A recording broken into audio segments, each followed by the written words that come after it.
Kita hidup dalam situasi di mana umat manusia berdosa. Manusia memiliki berbagai masalah kesehatan. Jika Anda mewarisi diabetes, mungkin juga ada kebotakan, dan masalah lainnya, itu semua berasal dari orang tua Anda. Ada beberapa masalah kesehatan yang bersifat genetik, dan karenanya diturunkan dari generasi ke generasi. Selamat datang di Jalan 66, sebuah program studi Alkitab yang bertujuan untuk mengurai teks pasal demi pasal dan memahami isinya.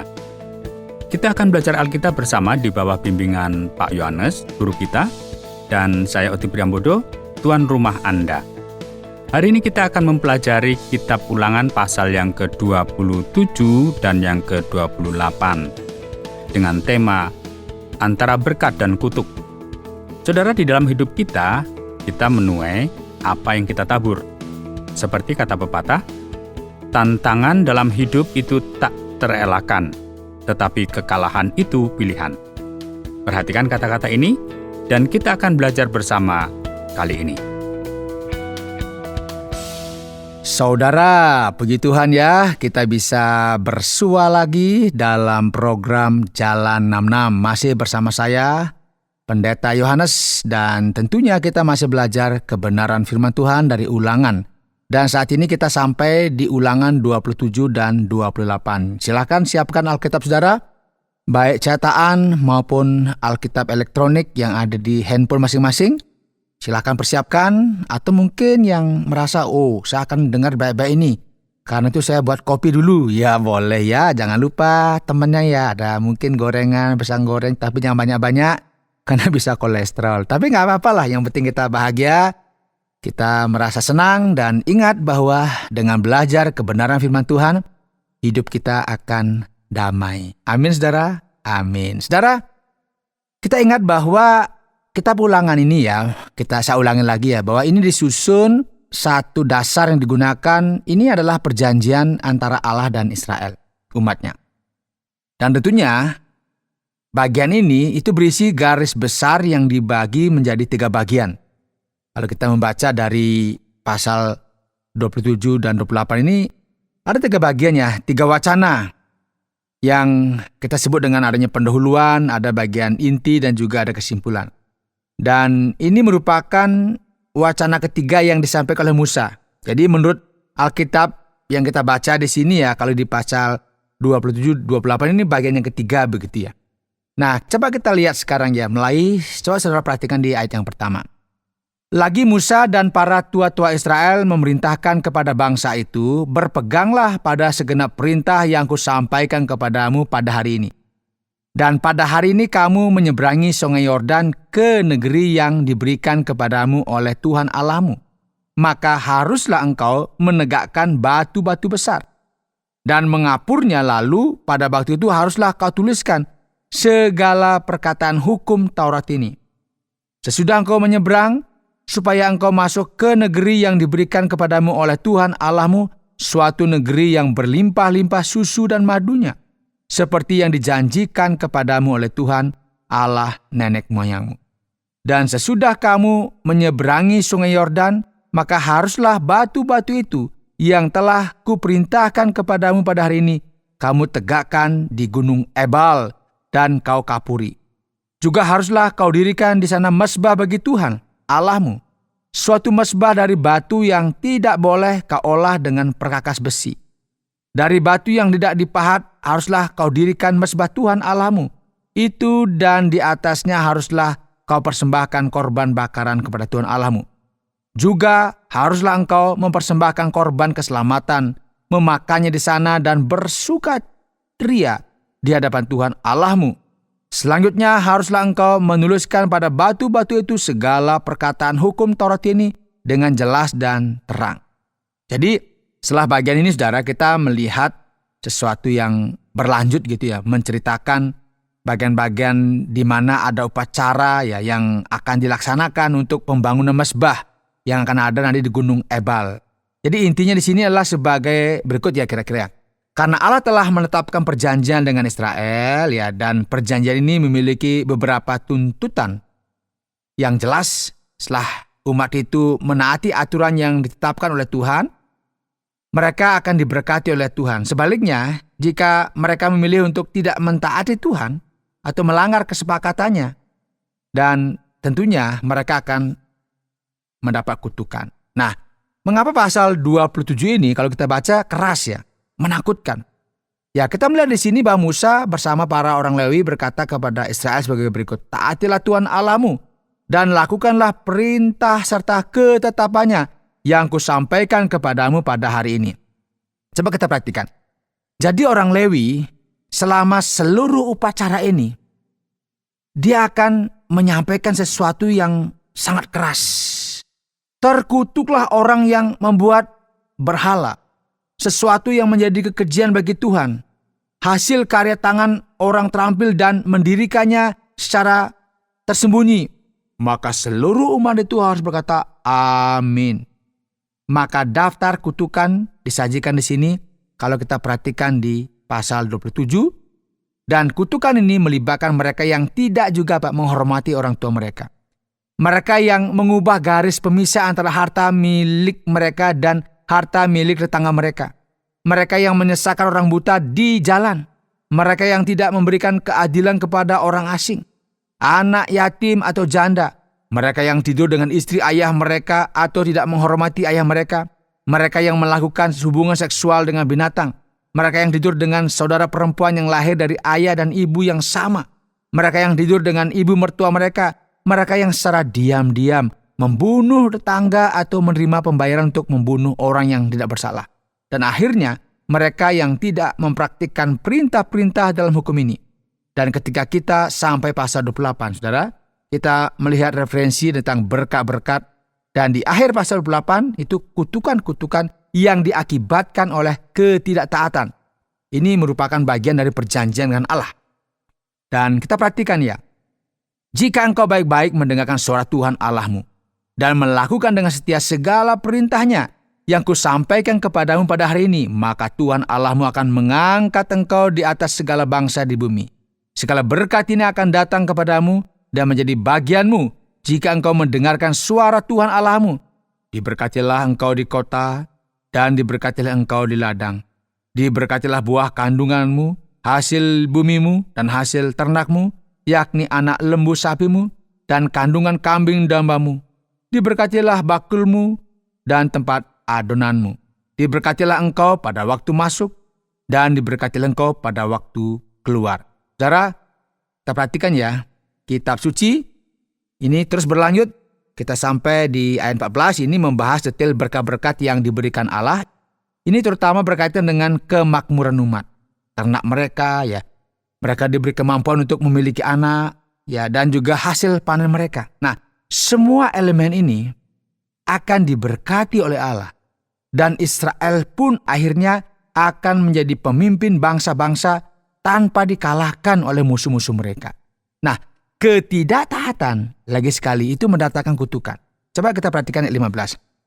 Tetapi, jika engkau tidak mendengarkan suara Tuhan Allahmu dan tidak melakukan dengan setia segala perintah dan ketetapannya yang kusampaikan kepadamu pada hari ini, maka segala kutuk ini akan datang kepadamu dan mencapai engkau. Terkutuklah engkau di kota, terkutuklah engkau di ladang, terkutuklah bakulmu dan tempat adonanmu, terkutuklah buah kandunganmu, hasil bumimu, anak lembu sapimu dan kandungan kambing dombamu. Terkutuklah engkau pada waktu masuk dan terkutuklah engkau pada waktu keluar. Wow, ini sesuatu yang menakutkan. Nah, kita melihat, saudara, ada daftar panjang, ya, yang kita perhatikan di sini dimulai dari ayat 20 dan berlanjut di seluruh pasal, ya. Ini sesungguhnya sesuatu yang mengejutkan. Ini semua unsur negatif yang dihasilkan dari kutukan ini. Ini semua akan menimpa umat. Jadi kita melihat di sini misalnya, ya, Tuhan akan mengirimkan kepadamu kutuk, kekacauan dan teguran dalam segala hal. Mengirimkan tulah penyakit, mengusirnya dari negeri ini. Penyakit-penyakit dahsyat. Ada demam, radang, panas yang menyengat, ya.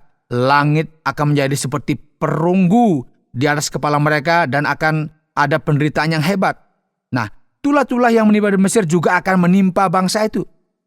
Kehidupan setiap orang yang hubungannya dengan Tuhan itu terputus seperti ini, saudara. Nah, coba perhatikan sekarang di ayat 30, saudara ya. Coba perhatikan, buka Alkitab saudara. Engkau akan bertunangan dengan seorang perempuan, tetapi orang lain akan menidurinya. Engkau akan mendirikan rumah, tetapi tidak akan mendiaminya. Engkau akan membuat kebun anggur, tetapi tidak akan mengecap hasilnya. Ini kan mengejutkan, saudara. Kita tanam jagung yang panen orang lain. Kita tanam durian yang panen orang lain. Kamu akan menabur banyak benih di ladang, tetapi kamu akan menuai sedikit. Orang-orang asing yang tinggal di antara kamu akan apa? Semakin menjulang tinggi di atasmu. Coba perhatikan ayat 43. Tetapi kamu akan semakin tenggelam. Nah, kitab suci dengan jelas menyatakan semua kutuk ini akan menimpa engkau. Coba perhatikan ayat 45. Segala kutuk itu akan datang kepadamu, memburu engkau, dan mencapai engkau sampai engkau punah, karena engkau tidak mendengarkan suara Tuhan Allahmu dan tidak berpegang pada perintah dan ketetapan yang diperintahkannya kepadamu. Semuanya itu akan menjadi tanda dan mujizat di antaramu dan di antara keturunanmu untuk selamanya, karena engkau tidak mau menjadi hamba kepada Tuhan Allahmu dengan sukacita dan gembira, walaupun kelimpahan akan segala-galanya, maka dengan menanggung lapar dan haus, dengan telanjang dan kekurangan akan segala-galanya, engkau akan menjadi hamba kepada musuh yang akan disuruh Tuhan melawan engkau, yang akan membebankan kuk besi ke atas tengkukmu, sampai engkau dipunahkannya. Sungguh mengejutkan, saudara, sungguh mengejutkan. Tetapi kebenaran yang besar ialah bahwa sikap berpaling dari Tuhan, tidak menaatinya, dan melanggar perjanjian ini, itu akan menempatkan umat pada situasi yang tidak terlindungi. Seperti perlindungannya dicabut begitu, sehingga musuh dengan gampang merusak mereka, dan mereka akan menjadi budak. Dan sekarang kita kan tahu bahwa umat ini kan ada di bawah kekuasaan Tuhan, dan mereka ketika tidak taat, maka sepertinya kontrak itu dirobek oleh mereka. Dokumen-dokumen dibuang, sehingga mereka pada akhirnya ya dikucilkan. Mereka menanggung akibatnya. Kalau kita perhatikan di ayat 58, jika engkau tidak melakukan dengan setia segala perkataan hukum Taurat yang tertulis dalam kitab ini, dan engkau tidak takut akan nama yang mulia dan dahsyat ini, yakni akan Tuhan Allahmu, maka Tuhan akan menimpakan pukulan-pukulan yang ajaib kepadamu dan kepada keturunanmu, yakni pukulan-pukulan yang keras lagi lama dan penyakit-penyakit yang jahat lagi lama. Ia akan mendatangkan pula segala wabah Mesir yang kau takut itu kepadamu, sehingga semuanya itu melekat padamu. Juga berbagai-bagai penyakit dan pukulan yang tidak tertulis dalam kitab Taurat ini akan ditimbulkan Tuhan menimpa engkau sampai engkau punah. Bayangkan, saudara, sampai engkau punah. Saudara, kita perhatikan sekarang ayat 23. Membuatmu makmur dan bertambah banyak. Demikian pula ia akan berkenan membinasakan dan membinasakanmu. Kamu akan dicabut dari negeri yang akan kamu masuki untuk dimiliki. Kemudian Tuhan akan mencerai-beraikan kamu di antara segala bangsa, dari ujung bumi yang satu ke ujung bumi yang lain. Di sana kamu akan beribadah kepada allah-allah lain, allah-allah dari kayu dan batu yang tidak dikenal olehmu maupun oleh nenek moyangmu. Engkau tidak akan mendapat ketentraman di antara bangsa-bangsa itu, dan tidak akan ada tempat berjejak bagi telapak kakimu. Tuhan akan memberikan di sana kepadamu hati yang gelisah, mata yang penuh rindu, dan jiwa yang merana. Hidupmu akan terkatung-katung, siang dan malam engkau akan terkejut dan khawatir akan hidupmu. Pada waktu pagi engkau akan berkata, kalau malam sekarang. Dan pada waktu malam engkau berkata, kalau pagi sekarang. Karena kejut memenuhi hatimu, dan karena apa yang dilihat matamu, Tuhan akan membawa engkau kembali ke Mesir dengan kapal, melalui jalan yang telah kukatakan kepadamu. Engkau tidak akan melihatnya lagi, dan di sana kamu akan menawarkan diri kepada musuhmu sebagai budak laki dan budak perempuan, tetapi tidak ada pembeli. Saudara, tentunya ini perkataan yang sangat keras ya. Ini mengungkapkan sebuah kebenaran yang hakiki. Allah yang berkuasa, pencipta langit dan bumi, pencipta segala sesuatu termasuk manusia, ini telah mengadakan perjanjian dengan umatnya. Jadi kalau mereka berani melanggar perjanjian ini, maka mereka akan ditimpa oleh kesusahan yang sangat-sangat besar. Nah, kita melihat di sini, kalau memperhatikan di dalam perjanjian baru, ini juga muncul sesuatu yang mengerikan ketika seseorang itu jatuh ke tangan Tuhan. Karena apa? Karena dia menghina Tuhan. Hati-hati, jangan menghina Tuhan, jangan mempermalukan Tuhan. Jangan kita semacam-macam meremehkan Tuhan. Ini akan mendapat hukuman yang berat. Dan kita lihat ya, ada banyak kasus orang menyatakan, mana Tuhan, mana Tuhan. Hati-hati, karena Tuhan itu Maha Kuasa. Seharusnya kita takut akan Tuhan. Dan kita nggak boleh mempermainkan Tuhan. Dan kita harus betul-betul memperhatikan saudara, agar hidup kita diberkati. Agar kita jangan sampai berpisah dari Allah karena kita tidak taat kepadanya. Karena apa? Ketidaktaatan akan selalu membawa penderitaan. Inilah sebabnya, saudara yang dikasihi oleh Tuhan, mendengar program Jalan 66. Kita harus berpaling kepada Allah yang benar, yang akan menuntun kehidupan kita sampai selama-lamanya. Baik Pak Yohanes, melanjutkan petualangan kita di Jalan 66, sebuah studi pendalaman Alkitab, dan kali ini kita sampai kepada Kitab Ulangan pasal yang ke-27 dan 28. Saatnya kita sampai kepada sesi tanya jawab. Nah Pak Yohanes, apakah sebenarnya yang dapat menyebabkan kutukan menimpa orang-orang? Menurut Kitab Ulangan pasal yang ke-27 dan yang ke-28 ini. Terima kasih Pak Oti ya. Apa sebenarnya yang mendatangkan kutukan? Atau dengan kata lain, perilaku seperti apa yang membuat Tuhan itu menjadi murka sehingga mengutuk umatnya? Kalau kita perhatikan dan cermati pasal 27, kita melihat bahwa perilaku pertama itu berkaitan dengan penyembahan dan pujian kepada Tuhan. Jadi penyembahan kepada ilah-ilah, kepada ilah-ilah, katakanlah yang palsu, yang bukan Tuhan itu Tuhan sangat murka. Setelah itu kita melihat juga sikap yang mencakup namanya dosa keluarga dan sosial. Sikap apa? Tidak menghormati ayah dan ibu, orang tua. Atau kita mulai mengubah ukuran harta warisan, sebagian kita ubah, kita perebut di sana. Kita merasa ini punya aku gitu. Padahal bukan. Ya kita kadang-kadang menggeser patok tanah pun tidak boleh ya. Bahkan kita memanfaatkan orang yang kurang begitu. Katakanlah orang yang mengalami kelemahan tubuh dan fisik dan sebagainya, kita memanfaatkan untuk keuntungan kita, itu kan tidak boleh. Bahkan orang asing, orang yang merantau begitu, dia agak kesulitan, kita malah peralat dia.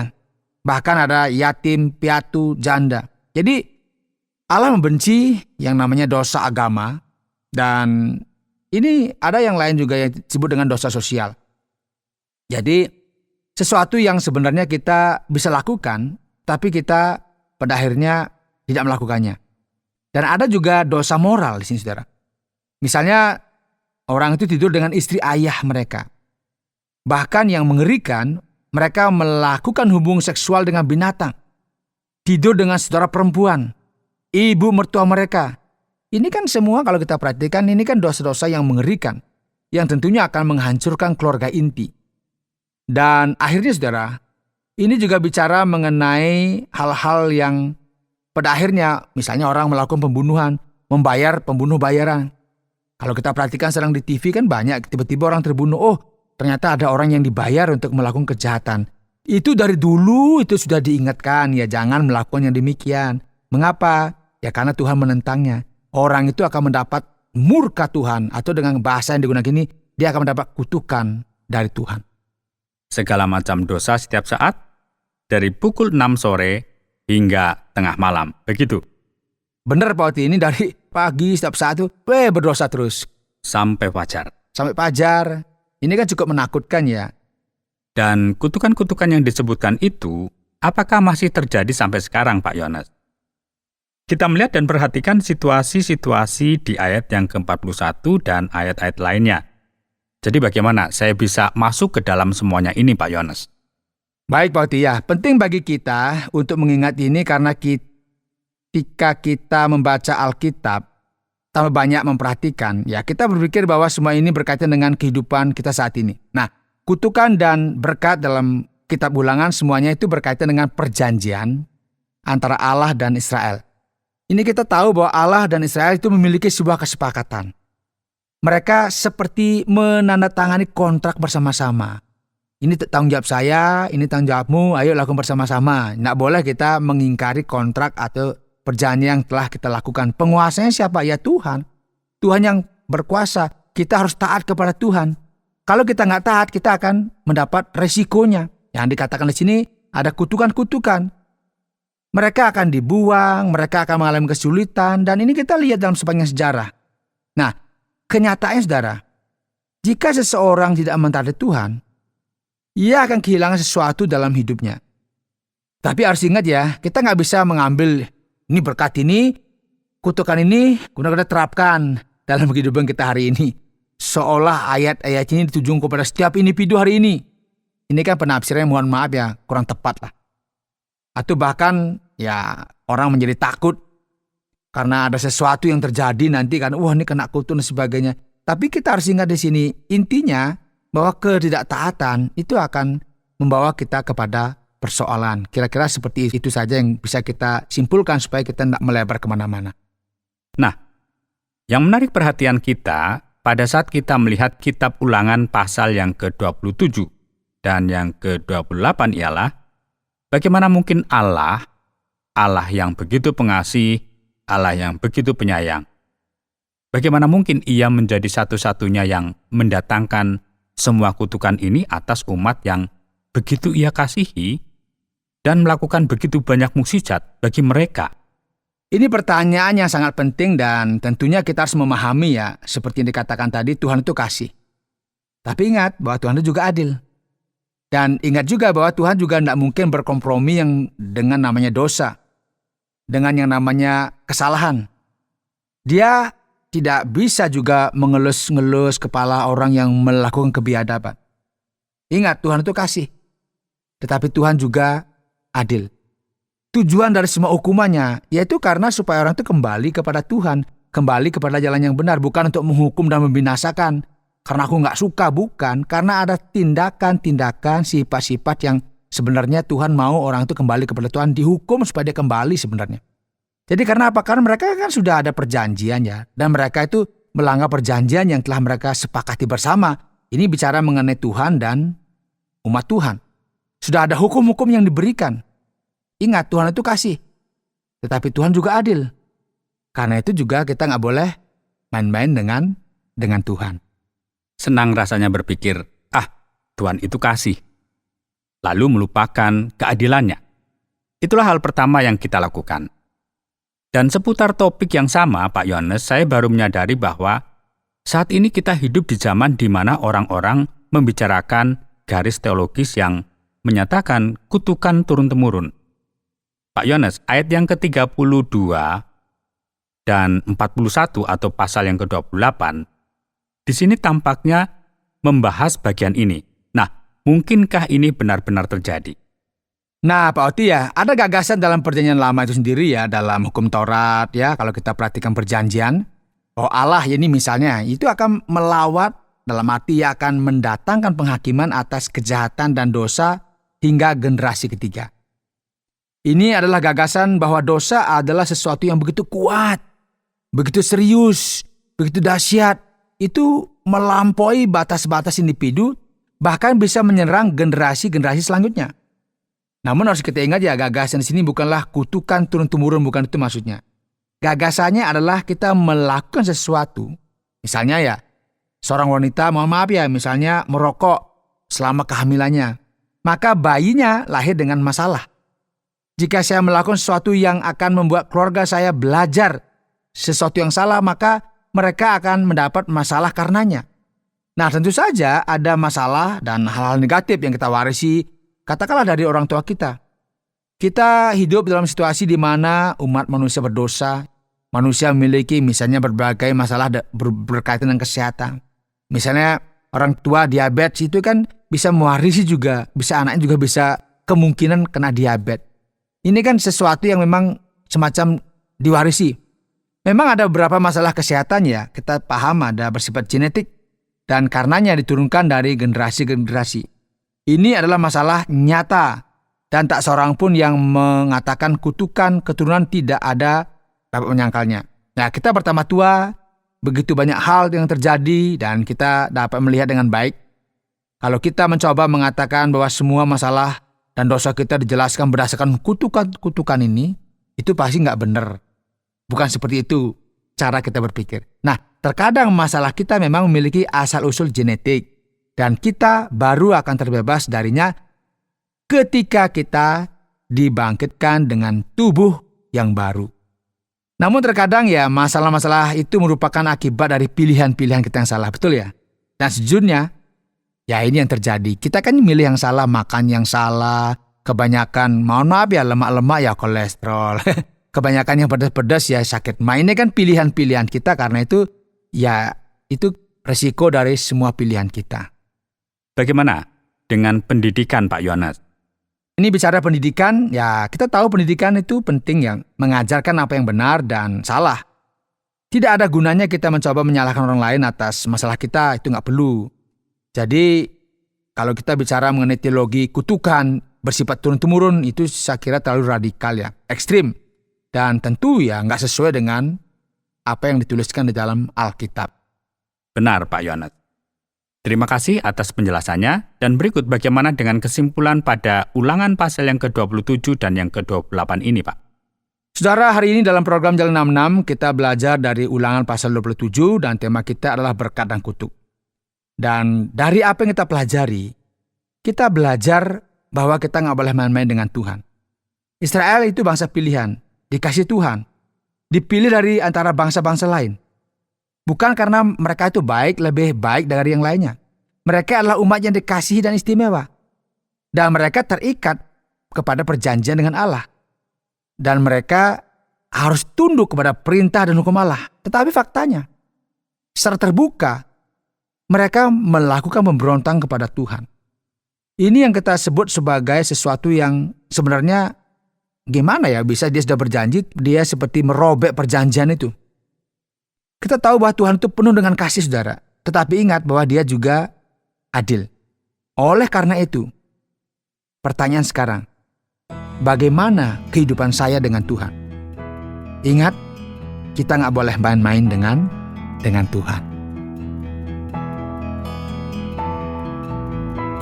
Baiklah, terima kasih banyak Pak Yohanes. Saudara pendengar, karena waktu yang tidak memungkinkan, kita akhiri program Jalan 66 kali ini. Kami menantikan Anda untuk tetap mengikuti pelajaran berikut dalam lanjutan pembelajaran Alkitab yang memberikan pelajaran menyeluruh tentang firman Tuhan. Jika Anda memiliki pertanyaan atau berespon terhadap topik berhubungan dengan program ini, silakan menyampaikan melalui WhatsApp ke nomor 081 333 777 386. Terima kasih atas perhatian Anda.